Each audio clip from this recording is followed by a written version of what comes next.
In 1996, a Chinese geological survey team reported something that didn't fit the timeline.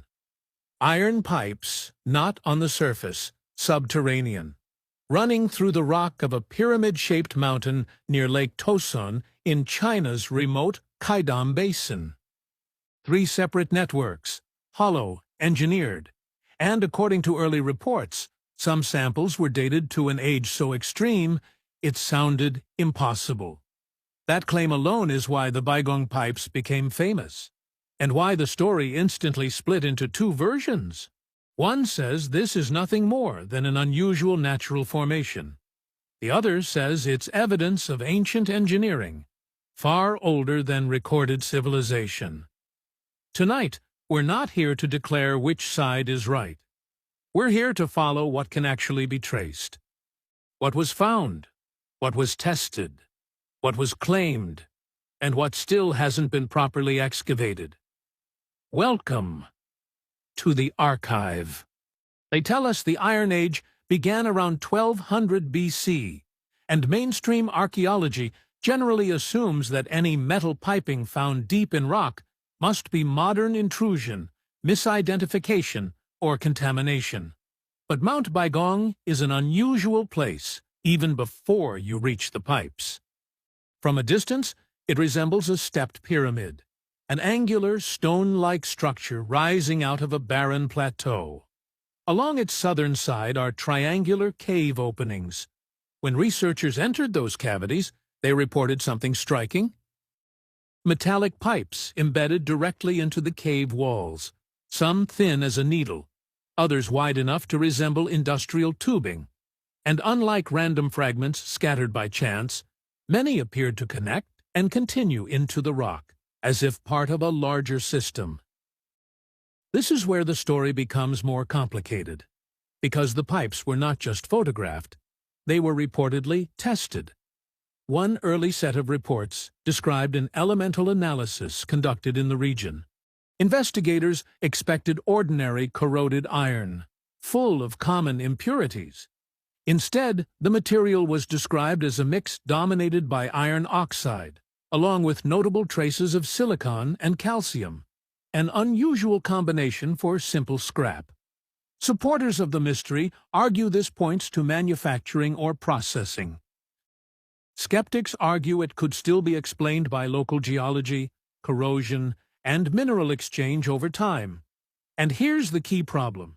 Despite the global attention, the Baigong site never received the kind of open, independent excavation that would settle the debate. No full public excavation, no widely accessible data set, no modern peer-reviewed analysis that closes the case. Which means the pipes remain what they've always been, a contested anomaly. And contested anomalies are where myths grow fast, especially when the official explanation arrives before the questions are finished. In 2007, local authorities reportedly moved to close off or restrict access to the site, describing the pipes as natural, often compared to mineralized roots or unusual rock formations. And just like that, the world was given a label. But labels don't end mysteries. They just split the audience. Because once you've seen hollow pipes running through stone, the mind asks a simple question. If this is natural, why does it look engineered? And if it's engineered, who built it? That question is the reason the Baigong Pipes still circulate online decades later. Because the pipes are the hook. But the real mystery is the structure they're inside, and what, if anything, it was meant to do. Let's slow down and treat this like an investigation. If you remove the rumors and focus on mechanics, 3 questions matter. First, are the pipes actually pipes, hollow, continuous, and shaped like engineered tubing? Second, if they are, what are they made of?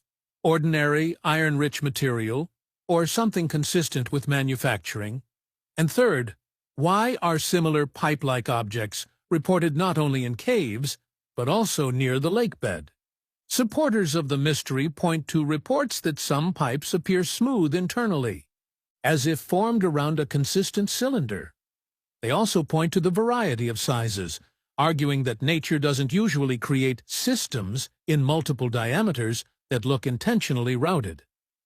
Skeptics respond with a simpler possibility: that these are iron-rich concretions or mineral formations that formed along cracks, roots, or natural channels, later exposed and interpreted as pipes.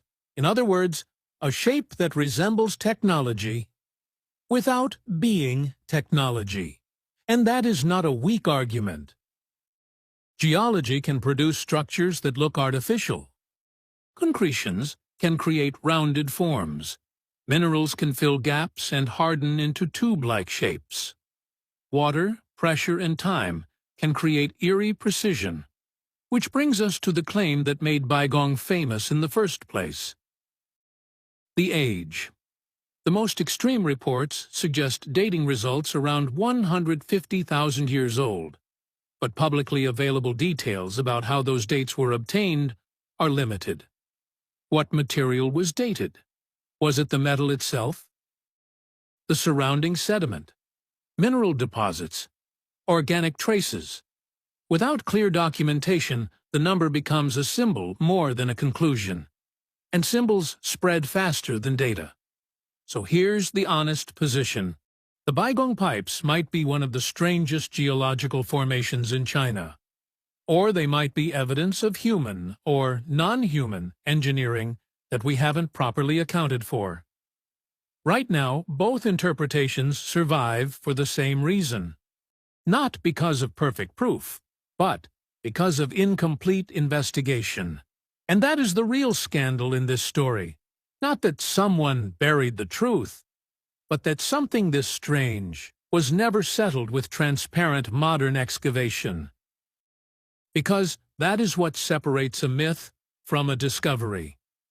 Open methods, repeatable tests, independent verification. Until that happens, the pipes will remain in a strange category. Too engineered for some people to ignore, too undocumented for others to accept. And that tension is exactly why the Baigong story keeps returning. So the final question isn't, do you believe it? The final question is simpler. Why hasn't this been fully studied in public? If it's natural, open excavation would end the story. If it's engineered, open excavation would change history. Either way, the world deserves clarity. And until clarity arrives, the Baigong Pipes will sit where they've always sat, in the cracks between what we know and what we're still afraid to test. Subscribe to Dark Era Docs for more investigations into disputed history, ancient anomalies, and the cases that refuse to stay buried.